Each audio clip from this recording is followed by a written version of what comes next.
Welcome to the Friday Habit with Benjamin Manley and Mark Labriola II. The Friday Habit is for creators, entrepreneurs, and agency owners looking for actionable ideas on how to grow their business and be more profitable. We'll pull from our combined knowledge of over 20 years and interview thought leaders that will inspire you and give you the motivation you need to kick your business into high gear. Buckle up. It's Friday. Hey. Hey, Mark. How's it going? It's going good. I think that's like, is that the third episode in a row? You go, hey. Hey. It's like my new intro. I like it. Hey intro. It's like your catchphrase. Exactly. Catchword. It's not quite a phrase. That's right. Well, hey, man. Listen, we got an awesome guest on today's show. I'm so excited to share with our audience.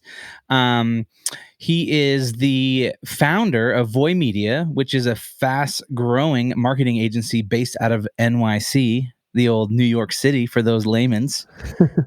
I want to welcome Kevin Urrutia. Hey guys, how's it going? Thank you guys for having me. Kevin, yes, thank you for being on the show.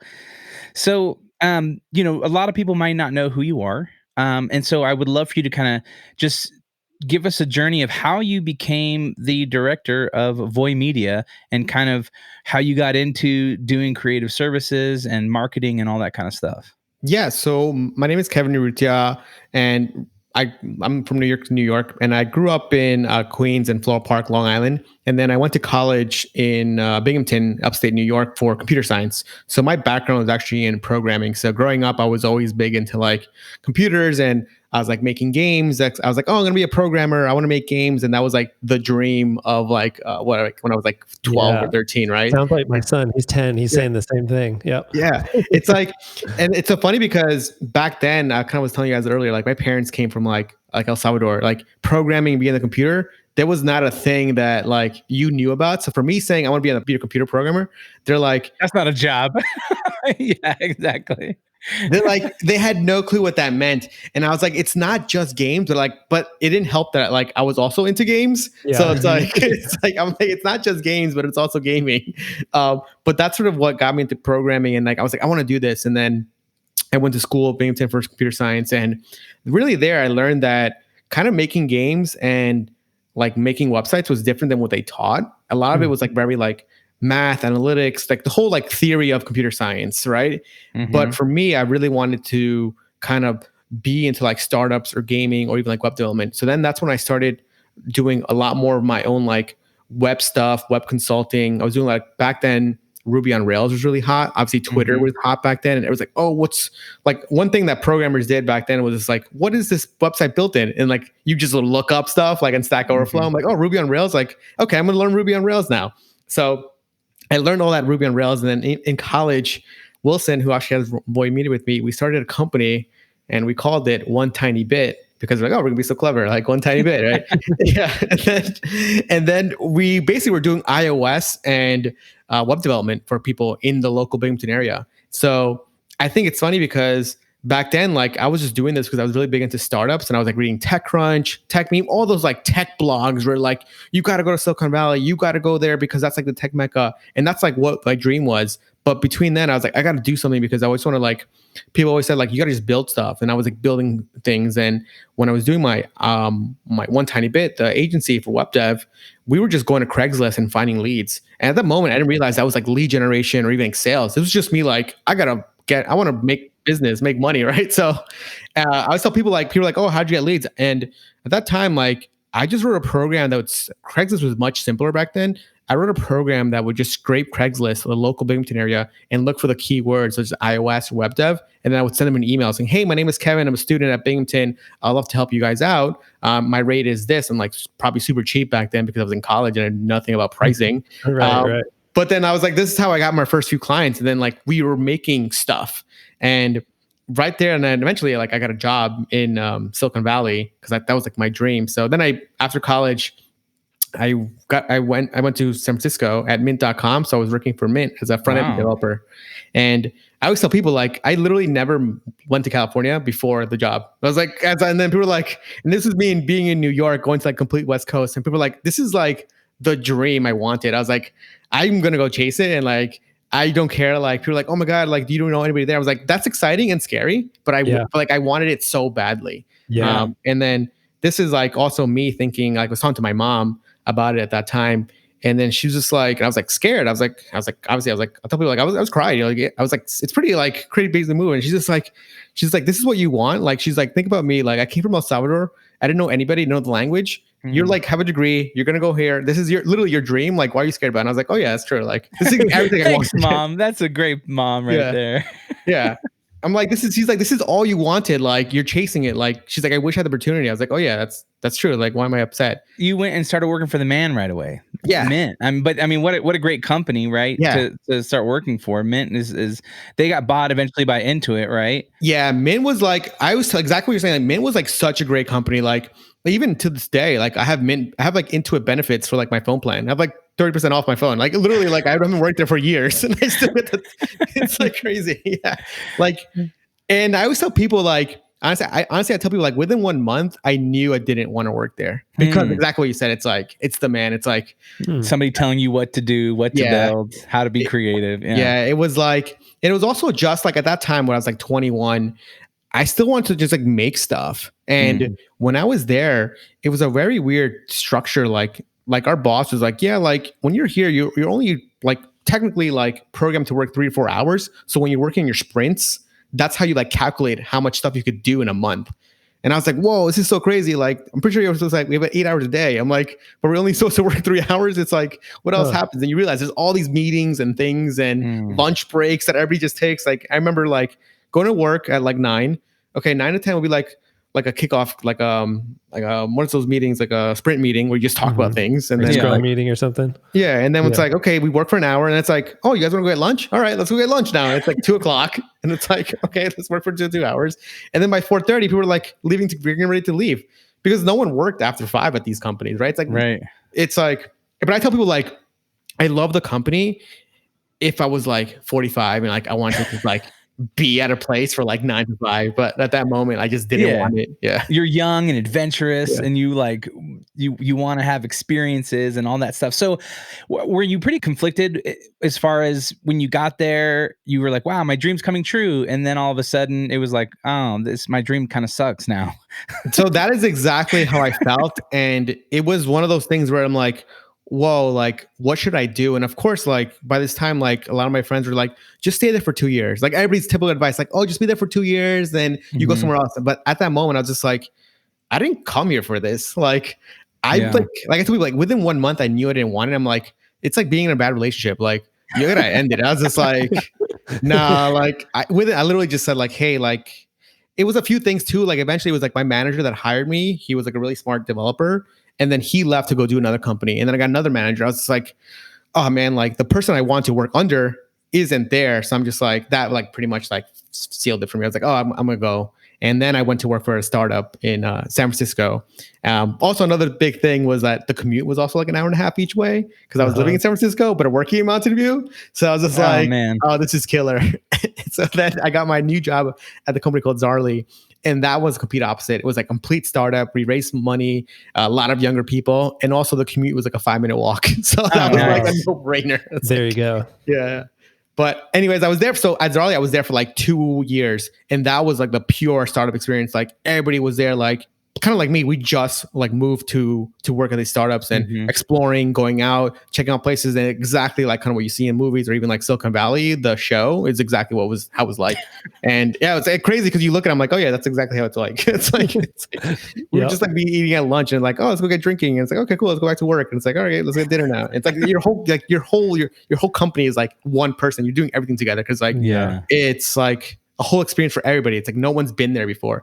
But I loved it there. Yeah, that was so fun. So then at what point did you decide like, all right, I think I want to do my own thing and build my own thing? And was that scary? So basically when I was there, I was still like working on stuff. So like throughout nights and weekends, like I would go to like hackathons and competitions. So that startup thing was always like in me. Like I went to Startup Weekend San Francisco, and then my team, we built this app we built this app and we actually won. And then we went to San Diego. We got a free trip to go pitch it at Qualcomm Ventures. So like that startup stuff I was still doing. And then me and Wilson were making that company called Go Party Starter, like a Kickstarter for parties. We made this other company called Madeline Rosa, which is like flower delivery on demand. And we were making like a early it's so funny because we were making a product that's similar to, I thought, the Blue Apron. We we made something like that. And then I always tell my roommate this, I always blame him. I told him the idea. He's like, Kevin, this is the dumbest idea. No one's going to do it. And then like Blue Apron came out and I was like, there's Adam. I was like, Adam, like, I hate you. Like, I literally had this idea and you told me it was dumb and I listened to you. Like, he's like, sorry, I didn't think anybody would buy it. I was like, oh, it's so frustrating. But yeah. So basically throughout this time in California, I was still building stuff. And I was like, I don't know, I was like a programmer. I just like nights and weekends, we're just like making things. It's just like, it didn't cost us any money besides time. Right. So then eventually like, after 3.5, 4 years, I was like, I want to leave. Like, I was kind of missing New York. I wanted to go back home. I lived in New York, but I never lived in like, when people think of New York, they think of like New York City, right? It's like, so I'm like, oh, I want to go live in the city. Central Park, you know. That's exactly what Plaza Hotel.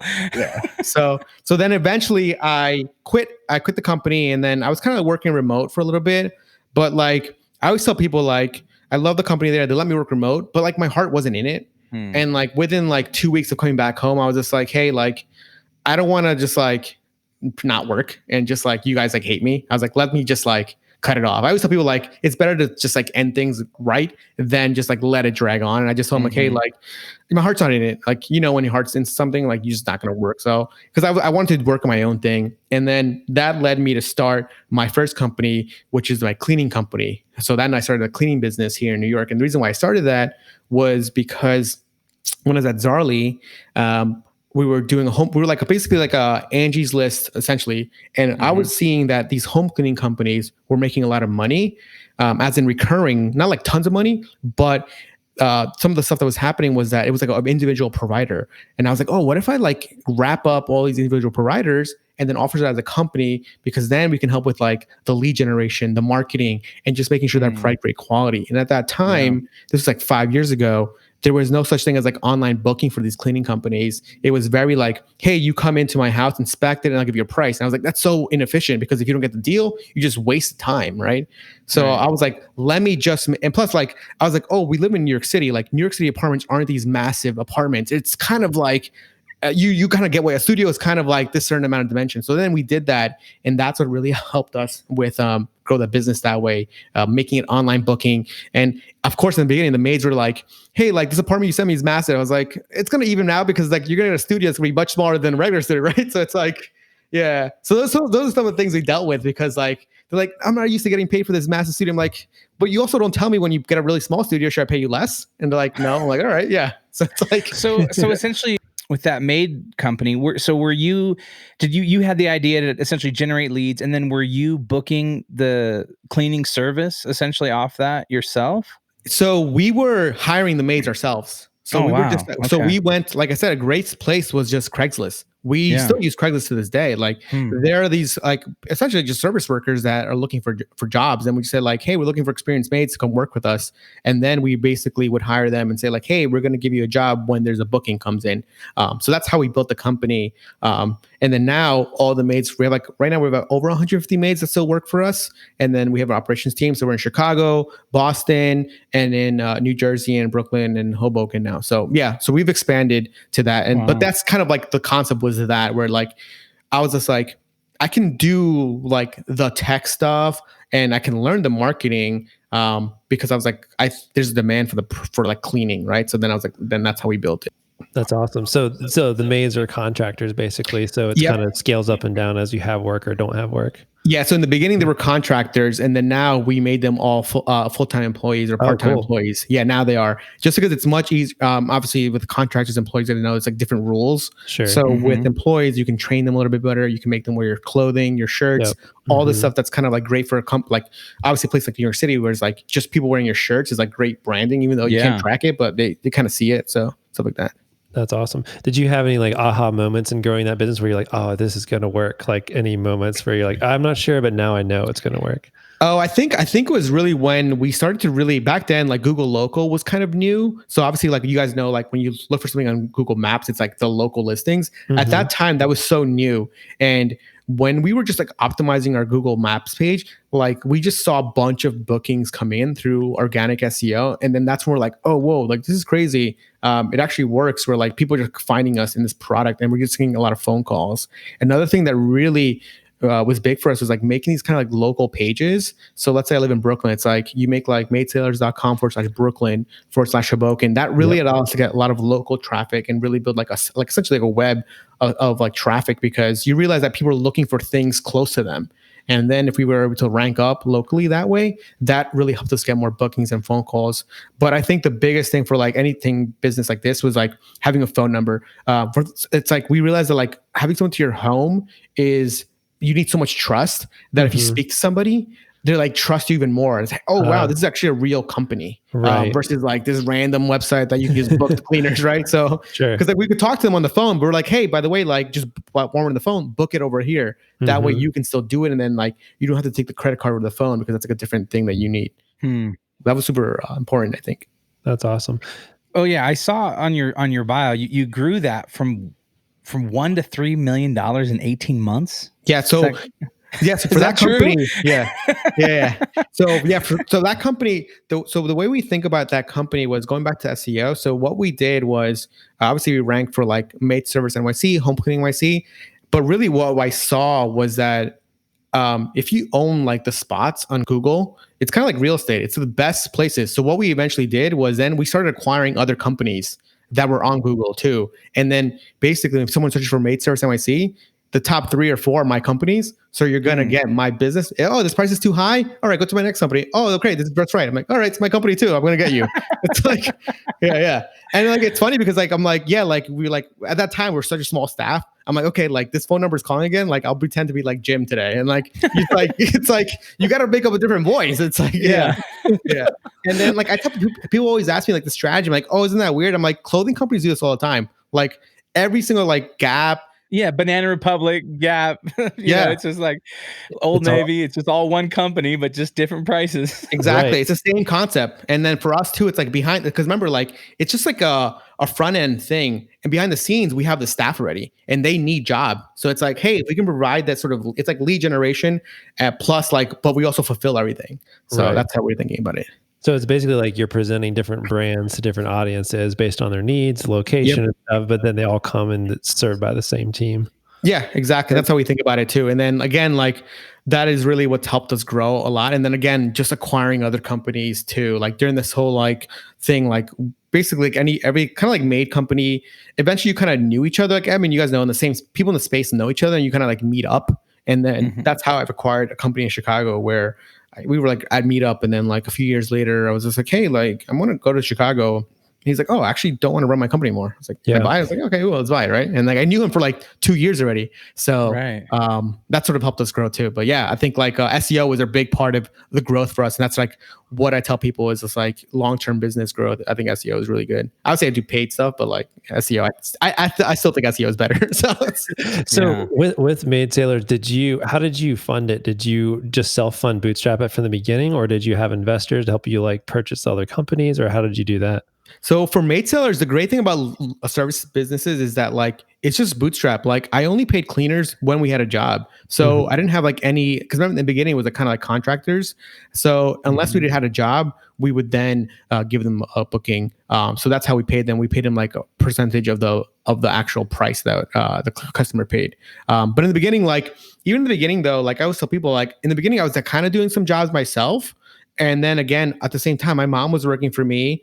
She was like, she had experience cleaning. And then also my aunt was also working for me because they also had experience cleaning. So obviously my background is like Spanish people. They love cleaning. So I was like, okay, cool. Might as well. Right. I was like, I mean, you gotta use the resources. I'm like, when you want to clean, I was like, all right, cool. I'll pay you. Yeah.